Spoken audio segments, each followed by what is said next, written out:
Yo tout le monde, c'est le football à l'aveugle. On se retrouve aujourd'hui pour une nouvelle vidéo et aujourd'hui j'ai décidé de débriefer le match Paris Saint-Germain au GC Nice que je viens de commenter en direct. Si vous voulez avoir le rediff du live, bah, vous allez dans les dernières vidéos et le best-of aussi sortira sur Twitter. Donc le lien de mon Twitter sera dans la description de ce live. Le match donc PSG Nice s'est terminé sur une victoire du Paris Saint-Germain 2 buts à 1 à la 29e. Lionel Messi d'un très beau coup franc a ouvert la marque donc pour le PSG. Égalisation au retour des vestiaires très rapidement après le coup de sifflet pour la reprise de la seconde mi-temps. Gaëtan Laborde qui marque à la 48e sur une erreur défensive du Paris Saint-Germain. Et à la 83e, c'est un but de Kylian Mbappé qui donc libère encore une fois le Paris Saint-Germain. Mbappé qui est rentré aux alentours de la 60e à la place de Hugo Ekitike, qui lui avait été préféré au début de la rencontre par Christophe Galtier. Malheureusement, je ne l'ai pas trouvé exceptionnel, Ekitike. Messi et Neymar, surtout Messi. Messi a été très bon, beaucoup d'accélération, beaucoup de gestes techniques, très présent au cœur du jeu, buteur en plus, décisif. Franchement, Messi, c'est l'un des meilleurs matchs pour moi, l'un des 5 meilleurs matchs de Messi sous les couleurs du PSG, clairement. Neymar aussi a été moins bon mais intéressant quand même, franchement. J'ai trouvé pas mal Neymar. Neymar et Messi ils ont beaucoup combiné. Messi et Mbappé aussi. Non, franchement, Messi a été très bon. Neymar aussi. Mbappé est bien rentré. Au niveau du milieu de terrain, le Paris Saint-Germain avec Hakimi et Mendes. Hakimi, alors, je sais pas pourquoi on dit qu'il a fait un mauvais match. J'ai trouvé plutôt pas mal Hakimi, avec quelques centres intéressants. Quelques pertes de balles, il a un peu manqué de justesse sur certains ballons, mais c'est pas catastrophique non plus, ça va. Nuno Mendes n'a pas fait un match marquant non plus, hein. J'ai vu des meilleurs matchs de Nuno Mendes, ça va.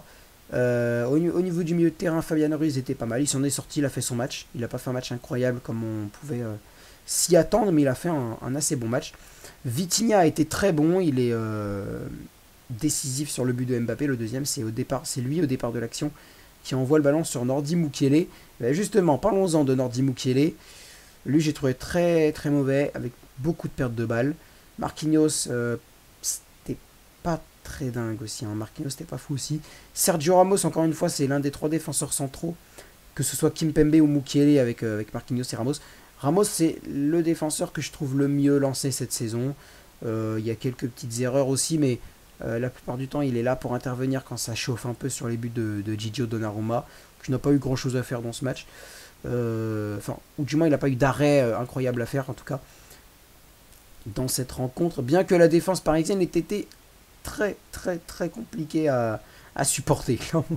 Clairement ça a été très compliqué à supporter la défense du PSG, mais on prend les 3 points. Le deuxième but de Mbappé, je ne sais pas s'il est vraiment mérité, je dirais que oui, mais de très peu. Il est mérité mais de très peu, clairement. On prend les 3 points, on repasse devant l'OM au classement, on reprend la première place de leader. Mais si on avait fait un but partout, ça aurait été peut-être plus mérité que ce score de 2 buts à 1. Je m'en doutais un peu que ça allait finir comme ça avec un but de Mbappé, mais non, c'est cool pour nous. Après, bon, on peut pas toujours avoir ce qu'on mériterait d'avoir. Parce que ouais, défensivement, c'était vraiment très compliqué. Et c'est sur ce coup-là que je me dis, est-ce qu'on mérite vraiment de marquer le deuxième? Parce que là, après le but de Laborde, on s'est complètement fait déborder. Et c'était vraiment chiant à écouter, clairement. C'était chiant à écouter.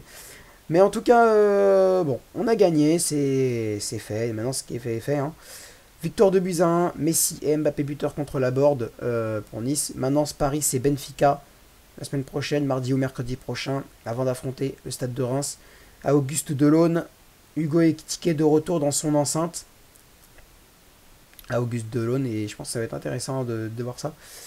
De voir Ekitike de retour à Reims, ça va être assez intéressant. Sur ce, moi je vais vous laisser. Si vous avez aimé ce débrief, n'hésitez pas à lâcher un like, à commenter. Ça c'est le plus important, à commenter pour m'envoyer vos avis sur cette rencontre. Si vous l'avez vu avec moi en live par exemple, n'hésitez pas à me dire ce que vous en avez pensé. N'hésitez pas à partager la vidéo sur les réseaux sociaux. Sur vos réseaux sociaux, envoyez le lien à vos potes. Et n'hésitez pas à vous abonner en activant la cloche des notifications pour ne manquer aucune des prochaines vidéos. Et notamment demain, le live Manchester City, Manchester United. Sur ce, c'était le football à la bague et moi je vous dis ciao, à demain pour City United donc. Et à samedi prochain peut-être pour Reims PSG en live. Salut!